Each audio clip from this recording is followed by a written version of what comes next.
এই পশ্চিমবঙ্গের সাথে তো বর্তমানে বাংলাদেশের খুব একটা তফাৎ নেই। ওখানে যে অরাজকতা চলছে এখানেও সেই একই অরাজকতা চলছে।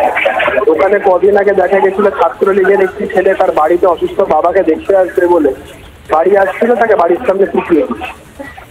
এখানেও দেখুন আমাদের চোখের সামনে হরগোবিন্দ দাস, চন্দন দাসকে আমরা দেখেছি পিটিয়ে দিচ্ছে। এখানে বিষয়টা রাজনৈতিক কারণ, এখানে বিষয়টা রাজনৈতিক কাপেলডুই ধর্মীয় কারণ। দেখুন, যে জিনিস মুখ্যমন্ত্রী বিধানসভায় যে নিদান দিয়েছেন যে ধাক্কা মেরে দেবো, পরে আবার ক্লারিফিকেশন করে বলেছে গণতন্ত্রের ধাক্কা, আদর্শ যে ইঙ্গিতটা হচ্ছে বিরোধীদের ফিজিক্যালি অ্যাসল্ট করা, এই ইঙ্গিতটা মুখ্যমন্ত্রী বিধানসভার ফ্লোর অফ দি হাউসে দাঁড়িয়েছে। তো সেই ক্ষেত্রে তার দলের যারা আমচাচাম যারা রয়েছে তারা তো সেই লাইনটাই ফলো করলো, মুখ্যমন্ত্রীর লাইন ফলো করছে তারা। ট্যাসিড ঢালা এই ধরনের ক্রিমিনাল মাইন্ডসেটের কথা তারা যেগুলো বলছে, আমি বলছি এগুলো সবটাই ফাঁকা আওয়াজ। এগুলো হিম্মত থাকা অ্যাসিড নিয়ে কিছু করতে হবে না, একটা কেশাগ্রহ পারলে স্পষ্ট করে সব দেখুন না। তবে আমরা মনে করি এই বিষয়গুলো নিয়ে আইনগতভাবে এর বিরুদ্ধে এফআইআর এবং এর বিরুদ্ধে পুলিশি ব্যবস্থা হওয়া উচিত।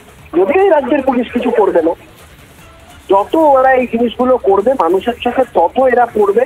আর ভারতীয় জনতা পার্টি একটা জিনিস স্পষ্ট করে বলছে, যত আমাদের কার্যকর্তাদের উপর আক্রমণ হবে বা আক্রমণ করার কথা বলা হবে আমরা কোনোটাই কিন্তু ভুলবো না, ভুলতেও দেবো।